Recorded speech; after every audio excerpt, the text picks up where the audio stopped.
I watch a lot of short movies on YouTube and places like that. And you'll always see these comments like, this is better than the creativity you see in Hollywood. This is better than Hollywood movies any day of the week. They say it quite liberally, but, it's there. And there's also the other side of that argument where people say, oh, all they do now is remake stuff. There's no original ideas anymore. I don't think that's fair. It's something to dig into, dig beneath that surface, I think.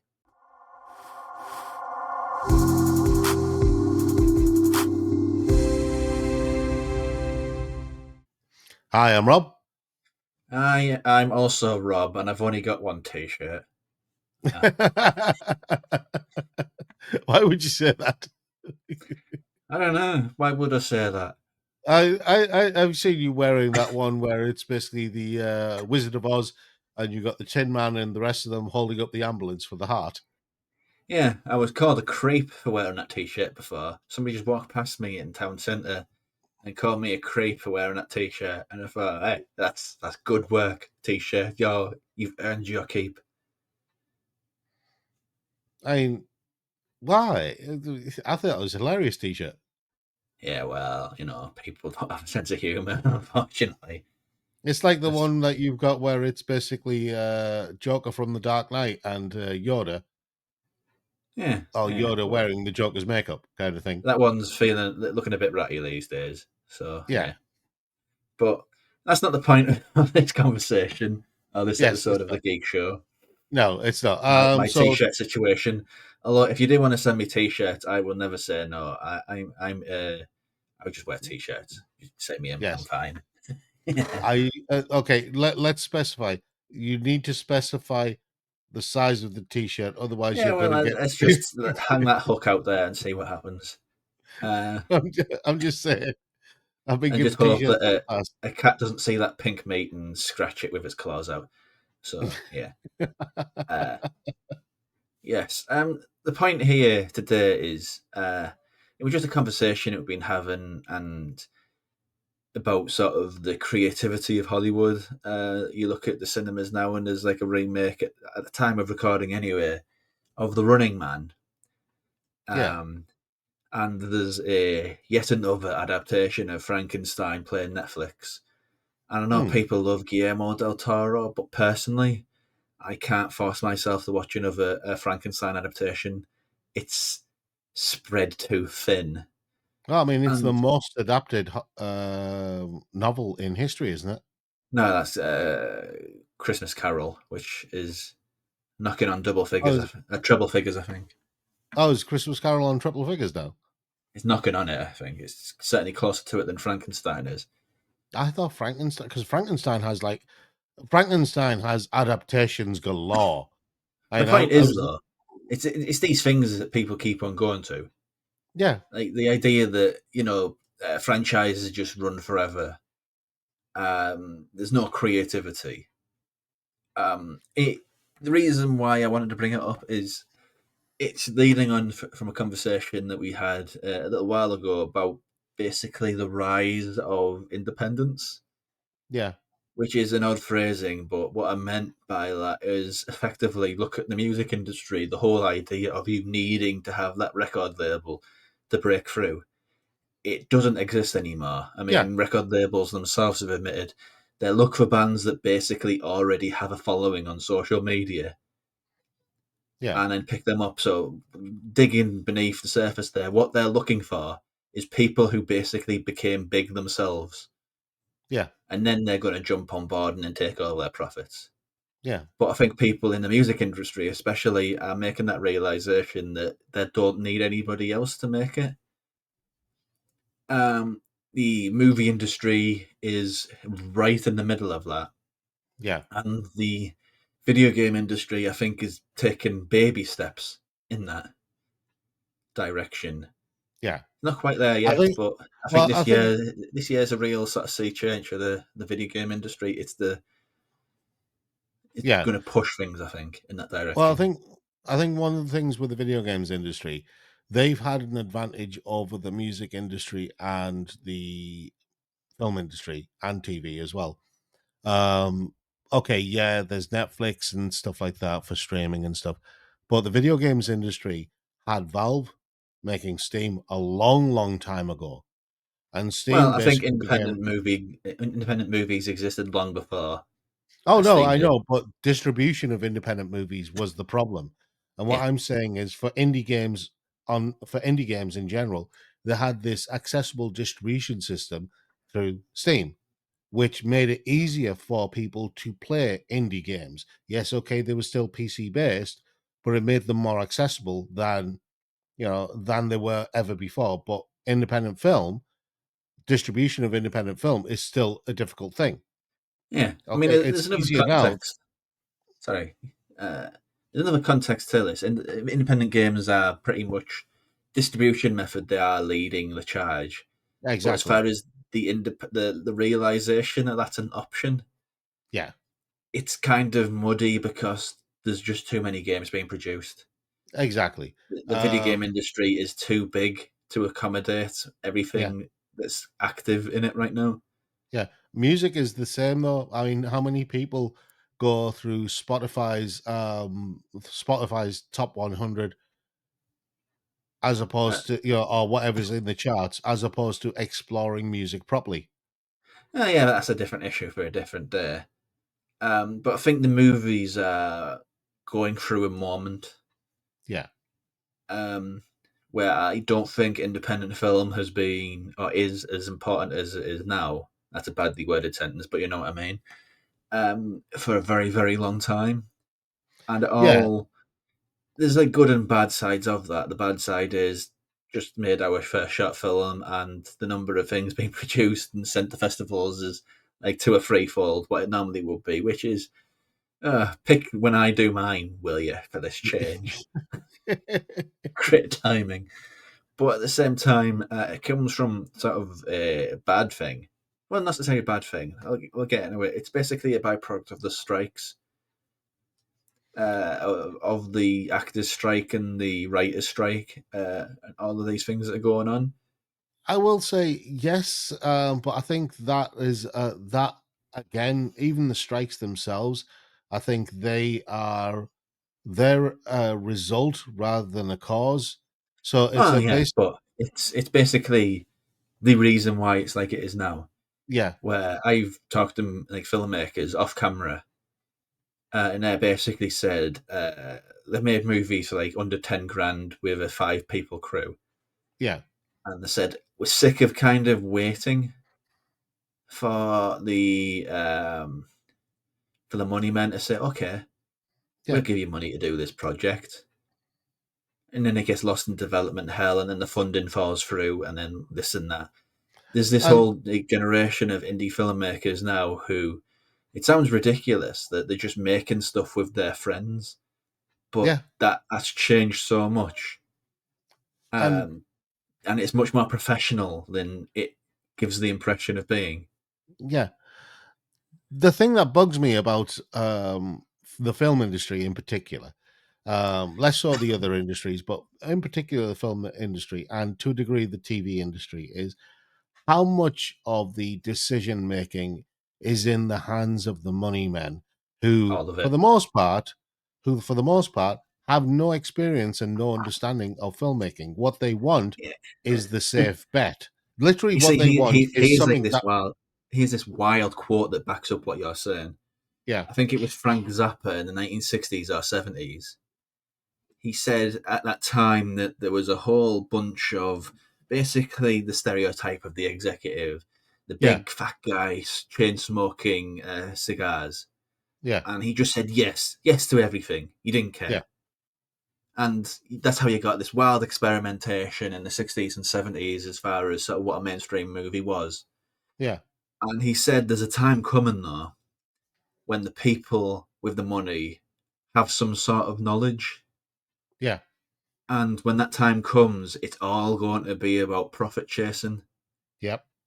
And it's going to be a very, very bad time for creatives And that's because even literally the though these time we're in. people ostensibly know about the creative arts, they're so like, cavalier and motivated by money that it's going to be a very, very bad time for all involved. And he said this Well, a long time ago, and he's like a oh time yeah, traveler for a comment making that sort of commentary. I don't but I think mean Frank Zappa's like the nicest person or the best example to follow, but when he says stuff like that, yeah, he's a fart smeller. yes, he is the fart smeller. Um, but that is exactly the time period we're living in now. Um, for me, I'm looking at because our short film, I was the producer for it. So for me, dealing with the business side of things is kind of I dealing with the business side of things is kind of second nature to me anyway. And no, it's not because I'm Asian. Um, let me just clarify that. Okay. This is an ongoing joke between the two of us. Don't worry about that. Anyway, um, but I've always had this thing about the executives, about the corporates, about the money men. And this is going back to the days when I used to cover cover various other media like anime and comics and stuff like that, as to what was making it into these shows, into these TV shows, into the comics, into the manga, into the anime, stuff like that. And it was always stuff. I mean, I have an issue with the whole fan service thing in the anime industry. I don't think it's necessary. I think it's Well, it's sometimes completely abhorrent. it's the But why did it get suggestion made? that the only way fans want to be serviced is with big boobs, big anime Well, I boobs. mean, why was it getting made in the first place? And it was purely getting made because they needed to sell merchandise because they weren't making money from the anime itself. So they wanted to sell the dolls, the figurines, the posters, the pillows, everything like that. The Gooners All of buy the the merch, Rob. The Yeah, Gooners buy the the merch. Gooners buy the merch. Um, and that could be on a t-shirt. Gooners buy merch.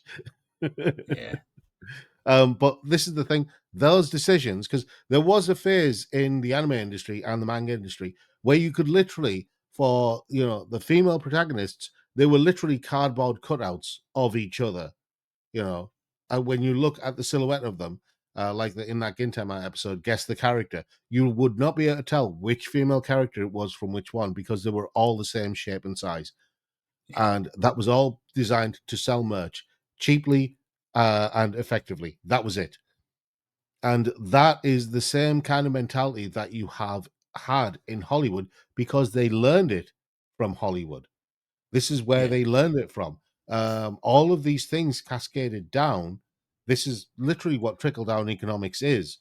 They learned how to maximize profit for using the safest bets from Hollywood, and that cascaded down into pretty much every other entertainment industry on the planet. And that's why you get so many carbon copies of the same thing, something popular. Oh yeah, let's copy that. Something popular, let's copy that. Hollywood has done it and they've made money from it. They've made billions. Marvel is a prime example of that. yeah, yeah, And that's cascaded down into all the other entertainment industries because they just keep regurgitating the same thing over and over again. Video games is prime example of that as well, with the hero shooter and live services and things like that. But we're not talking about those. That's another conversation for another time. yeah. I think at the With core of it is it's something that's happened that's almost cyclical every few decades. The studio system in Hollywood will go through some sort of crisis. But I think if you pin that with sort of late stage capitalism, where it's not just about making some money, it's about making all of the money. yeah, I think this is the crisis to end all crises for the Hollywood studio system, yeah, and the greed that motivated the strikes of people like Bob Iger at Disney yeah. is kind of what made so many creators effective and filmmakers and storytellers and what have you basically say, okay, I'm not waiting for somebody else's permission. I'm just going to go ahead and do it. Get some people together, finance it ourselves, keep the budget low, keep the crew small. We'll just do it ourselves. Well, And I it's mean, created a situation where the number of using the film festivals as the barometer for how much this stuff is doing, it's doubled and tripled the number of yeah, productions that are getting produced. And because the byproduct of that is it's basically the market for the film festival, yeah, it effectively rises the quality control because when every festival is getting all of these submissions, the more you mm, have, the more quality stuff that gets through there as well. I mean, I Yeah. know that's kind of an assumption, but that's an Well, assumption which seems to be bearing fruit. That the level of independent movie now is stronger than I think it's been in oh yeah, many, many, absolutely. many, many decades, and not just Absolutely. because of the quality of the movies. It's that how good they are for how little they cost. Well, I have Which an is idea. just on that. It's just how good they are, how little they Mm. cost, and it's revealing the excess waste of Hollywood. And I think that is sort of eye-opening moment for independent filmmakers. I think. Well, this is one of the things that I've mentioned in the past to various people, yourself included. Um, One of my issues with Hollywood has been the waste, has been the Because prodigious spending on stuff that you you just don't look at need. it's kind of a meme, isn't it? How long are the credits going to last? Yeah. But one of my issues, right? I love stories. Rob will tell you this, and he'll back me up on this. I love stories, really well told, really well written, really with great characters and great world building. World building is one of my things. It's one of the things I love. I love people creating worlds because in that world you can have a wealth of characters, a wealth of events, a wealth of stories. It's a new frontier for you to explore. And one of the things I hate with a passion that is almost holy is when somebody takes a world and says, this person who created this world, they didn't know how to do this character properly. So I'm going to remake these characters that this person created, and I'm going to tell my version of these characters because I am better than the original creator of this world, which is Oh, what I you've feel seen like happen. you're opening that to a completely different avenue. No, no, no. See, this is where we get to the prodigious spending and all of the credits, because how many writers does it take to basically take a book adaptation, right, and convert it to screen, TV, movie, whatever? I think the How many most writers writers you really basically should take? be having is about Yeah. three So or why four, is something it like that. on so many of these projects where it's a book, an adaptation from a book? Do you have a writers' room of 15 or 20 people? Yeah. And this is what I It's mean by sort the of like prodigious that spending. writing by committee, isn't it? Where they're Yeah. trying to appeal to as many people as possible. How many When people were in the writers' room on when Peter Jackson did Lord of the Rings? I think How it was many just writers him were and there? like two or three. Doesn't that then prove Peter my point? Jackson and his co-writers. And yet, how many were in the room when he did The Hobbit? Hey, you're asking me questions now, so I'm going to have to. Like, let's just cut that up. Lord of the Rings. Yeah, Lord of the Rings. There we so not the 1978 version by Ralph Bakshi. The Fellowship of the Ring we'll use. yeah, So crew, writers yeah. three. If you four, if you include Tolkien, Peter Jackson, Fran Walsh, and Philippa Boyens. That's it. And how many were for The Hobbit?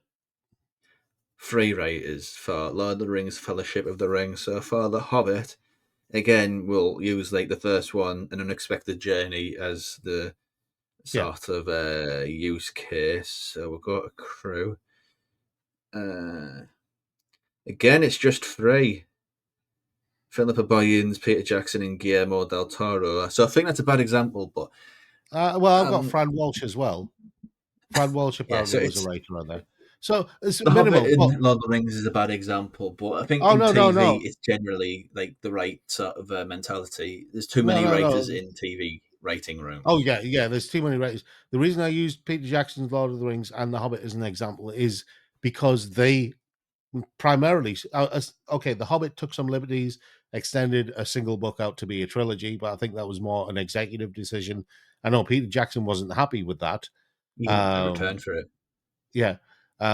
So I think that was because Peter Jackson knew it was basically it was supposed to be just a single movie, one and done, and they wanted a trilogy, and he's like, well, there's not enough story for a trilogy, which is why the writers were overworked for a start, because they were having to Mm. come up with new scenarios and new things. which weren't in the book themselves, and that's fine. I understand that, but that's why I was focused on those because they were Lord of the Rings is a seminal moment in film, adapting the full Yeah, Lord of the Rings but trilogy for film. the point is, it's going back to the sort of idea of them not taking risks, them doing everything sort of for financial recompense. I mean, that's what every movie wants. Every movie wants to make money, Yeah, but because the people are money savvy and know a little bit about the industry, it's created this entirely risk averse sort of situation. And the yeah, reason why I say that independent movies are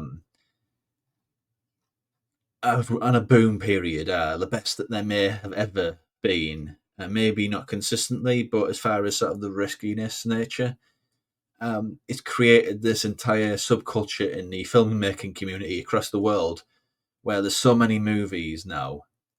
And this has happened even in Japan.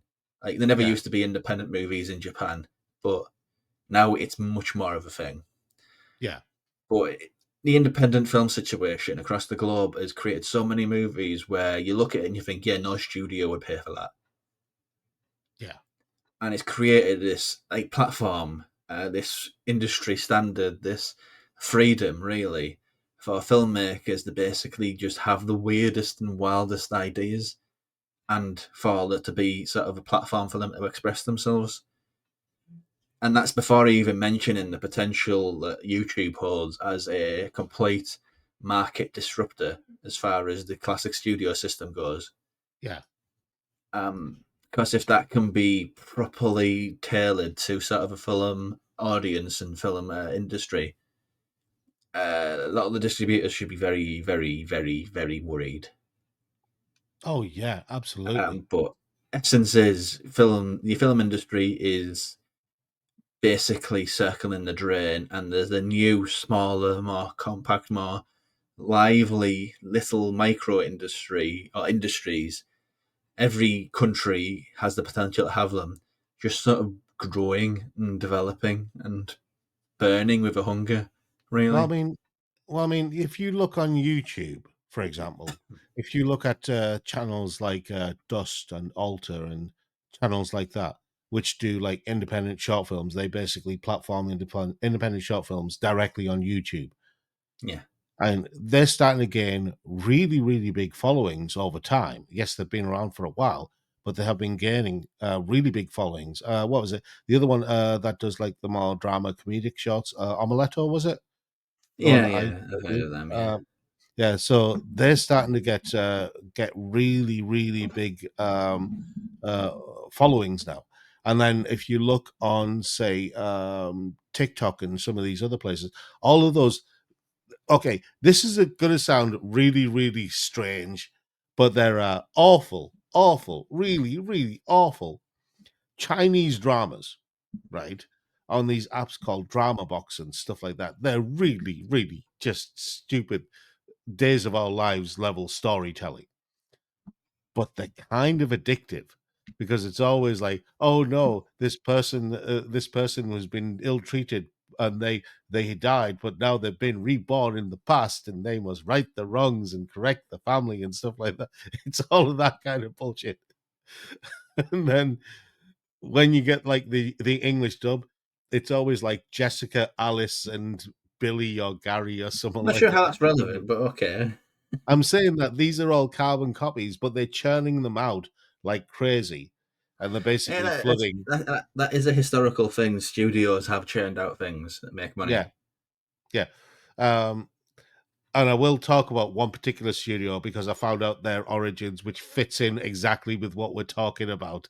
There's one studio whose origins fit perfectly with everything from today. Um, but yeah, they churn them out and flooding the market. And what they're doing is effectively getting people interested in watching Chinese dramas and watching Eastern, dramas and films and stuff like that. And it's a bizarre tactic that kind of works. And I never thought it did, but now they're doing it with Turkish stuff and they're doing it with Arabic stuff and they're doing it with South American stuff. And like everybody's adopting this same flooding the market tactic. Yeah, basically the outtake, the short, the too long didn't read version of this is, I think Hollywood's day as sort of this uh, figurehead, this, at least in the Western sense, Yeah, this everything must flow through them. yeah. I think those days are very them numbered, basically. Which kind of gives me the perfect segue to tell you about this studio. Go on. Okay. And So just do on you, before you get to that, and it's all self inflicted as well. yeah. The studio system's downfall, it's all self inflicted. So do you remember a long time ago we were going through I can't remember, was it HMV or something like that. And there was a DVD for a film called Atlantic Rim. Yeah, which sounds just painful. Yeah. And it was by a particular company, the company that did Sharknado and various other films like that. Do you remember the name of that company? I don't know. Because I just literally forgotten it. That's why I was asking you. That's helpful. Helpful.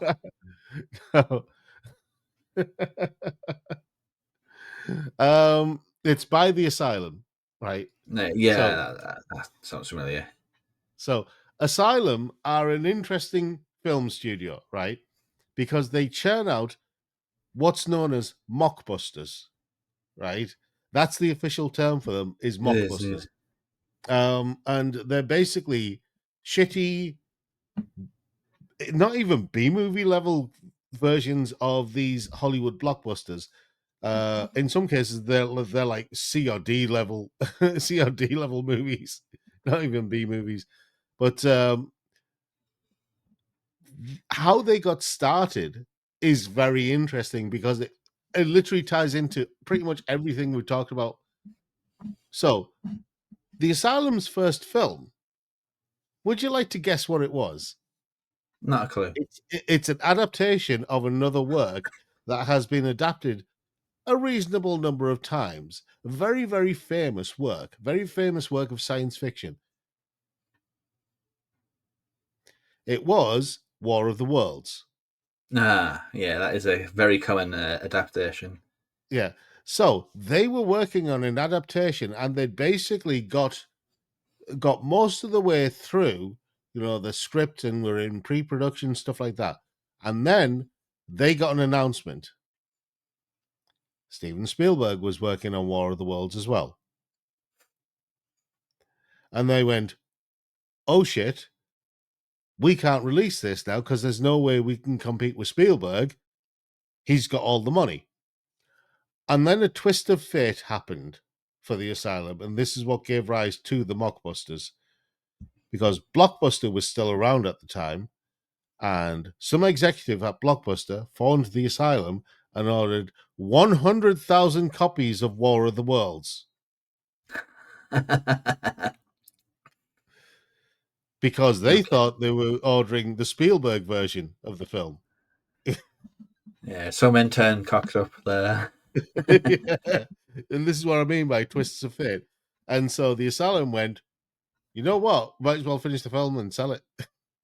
So they basically finished the film. And yes, there is a level of deceit at play here. They didn't fix the mistake or anything like that. They just said, here's 100,000 copies of War of the Worlds, our version of War of the Worlds. It's still probably better than the Ice Cube version. It's way better than the Ice Cube version.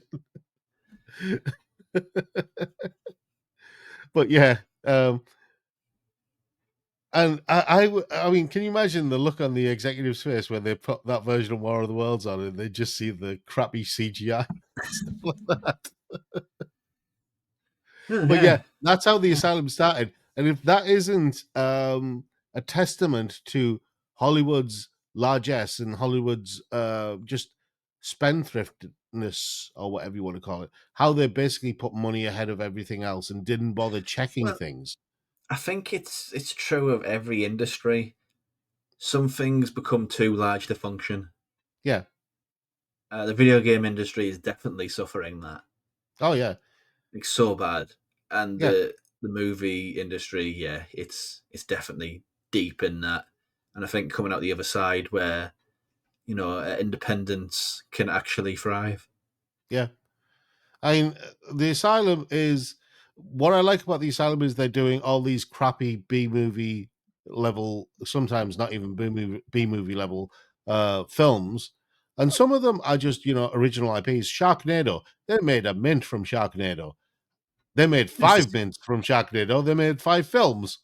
it's stupid as hell, but some people just want that.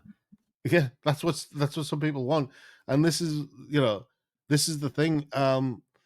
It's it The Asylum currently reminds me of what Trauma used to be during the 80s.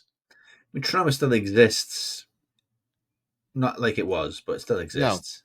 but I get like echoes of Trauma and what it used to be during the 80s when it was, really kind of giving the middle finger to the mainstream Hollywood system by just doing what it wanted and nothing else.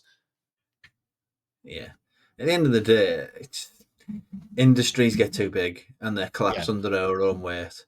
yeah, And that is, again, another one of these too long didn't read takeaways. The film industry is sort of course correcting, and the need for the industry part is kind of yeah. diminishing.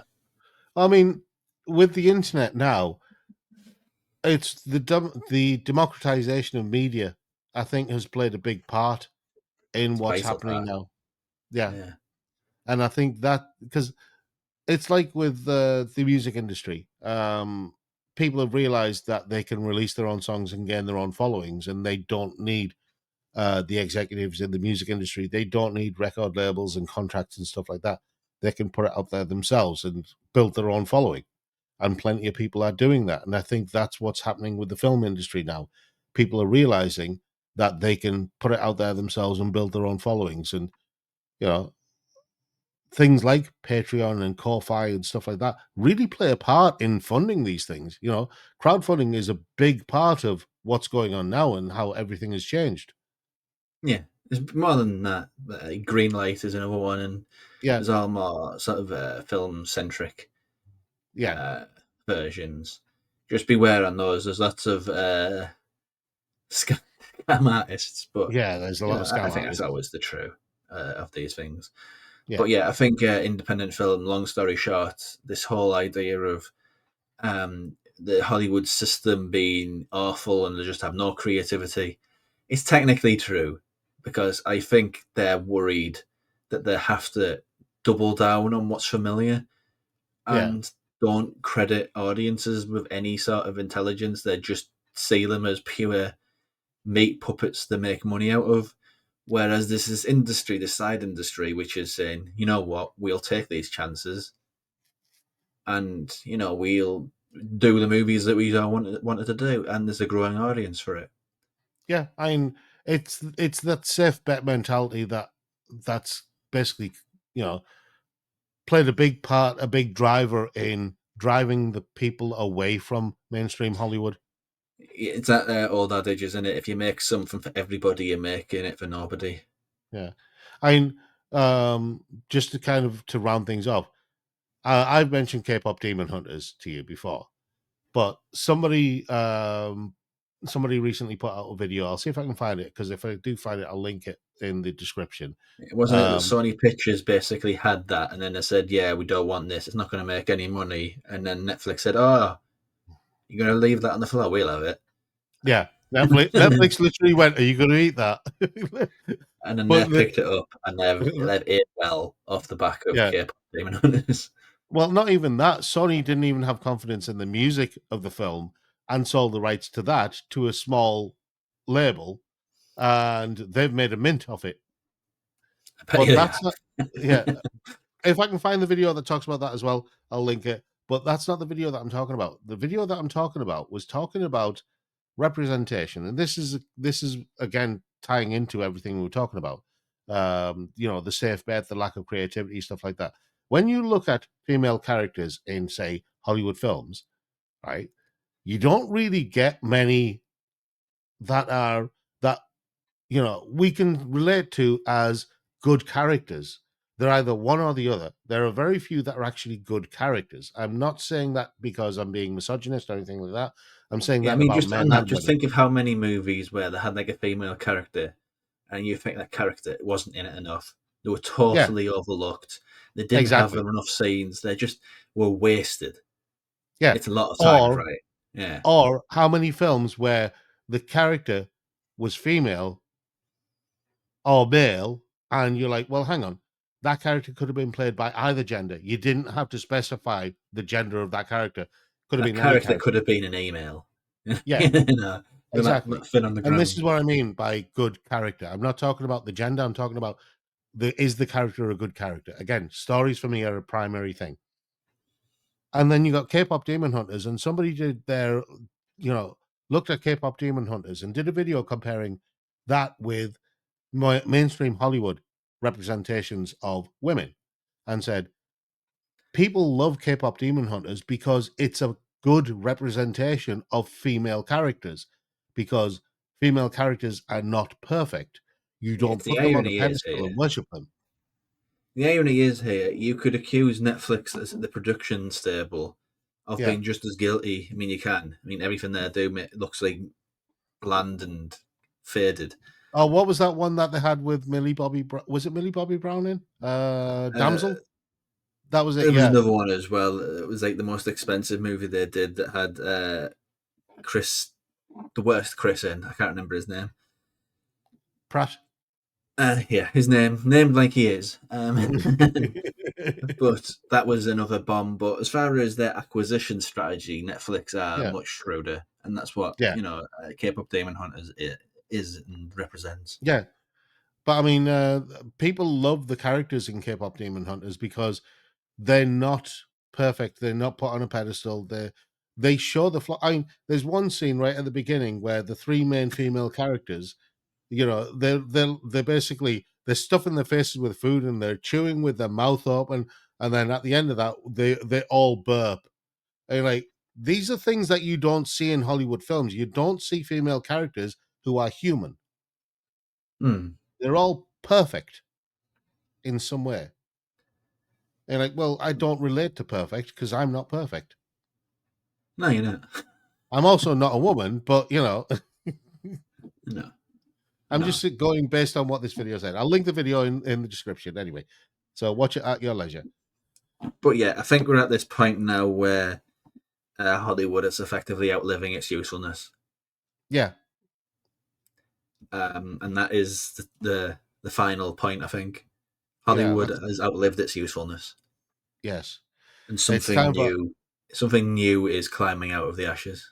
I'm just saying, maybe it's time for us to take old Hollywood out back, you know, put it out of its Mm. misery. Yeah, Sorry, I couldn't resist the old yellow reference. you haven't got any bullets, so you just find what's nearby, and if you've got a hammer, you just bang, bang, bang, bang, bang, bang, bang, bang until it's done, and then you come back and just blood's all over you, and you think, I It did was what the had only. to be done. It was the only way. I They're did in a what better had to be place done. now.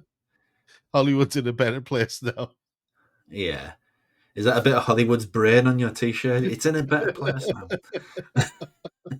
Shh, don't think about it. Shh. And that's where we are right now, I think. Yes. Something better is coming out of the sort of the fall of Hollywood, Yeah. really. Yes. Yes. Yeah. Um. Yeah, because just on that last On a, point, the fact that like really characterful directors can go to Hollywood and within the studio system, they make the most bland, flavorless paste imaginable, kind of well, expresses its value as sort of a system, whether that's Edgar Wright or Bong Joon Ho. They not kind of only just that. sand the edges off whenever they make something within the Hollywood machine. There's like so many angles you can approach this from, Yeah. and it It's all not comes just down to that. the fact that Hollywood is ultimately outliving its usefulness. It's kind of done. There's not just that though. I mean, I there's one aspect which it's that corrupting influence. I honestly think a lot of these smaller directors who go to Hollywood end up becoming corrupted in some way. I think Hollywood is Corrupted or exploited. corrupted. Well, corrupted, full stop. Because if they're exploited, then they basically have that anger and that vindictiveness because they want to inflict what's happened to them on someone else. And the corruption spreads like that. You look at directors who've gone to Hollywood who made interesting films in their home countries, but as soon as they reach Hollywood, all of a sudden they're doing these big blockbuster corporate things, and then afterwards they're just different people. Yeah, yeah. And that's basically what I mean. Hollywood has outlived its usefulness, and Yeah, the time is now for something new. yeah, I agree. And on that note, yeah, So it's not I think we're it's at not a the end of the negative episode. show. No, There's a very easy way to make this negative. So Hollywood doesn't make anything creative. This is, I think, the reality of the situation, rather than just yeah, mourning about a lack of creativity. no, there's creativity there. It's there in droves. It's just not centralized in Hollywood now. Not anymore. It's done as that sort of hub. Yeah, Hmm. but right. So let us know what you think about what we said. Do you agree? Do you disagree? Are you a There'll be filmmaker people who yourself? disagree. There's always people who sort of simp for the system, Oh yeah, but who I mean, simp for the billionaires, and I know there'll be people who think what I've said here is basically tantamount to treason, but no. But it's comment not below. treason. Comment It's below. not treason. You didn't swear fealty to them, so it's not treason. Besides, you're British. It's Hollywood. It's America. You're allowed to Yeah, criticize them. You I'm know, allowed to criticise foreign films. you're allowed to criticize Hollywood. Yeah, it's foreign Yes, film. foreign films. The foreign films. I mean, they Yeah, don't even speak English. They speak this weird language called American. yeah. But yes, please comment below. Tell me how wrong we are, because they always fuel me and make me stronger than you ever could imagine. But yes, You'll be, until you'll be the 6 million comment man. We can make yeah, you stronger, faster. yeah, exactly, exactly. That was his one good joke for the year. That one. But until next time, I'm not sure what we'll be doing. But until next time, please do subscribe. Please do like the video, share it. I think I might be Um, back with Ben next time. yes, and look forward to that episode with Ben and Rob. But until next time, thank you very, very much for listening and watching, or listening and watching, however you interact with it. Thank you. Bye.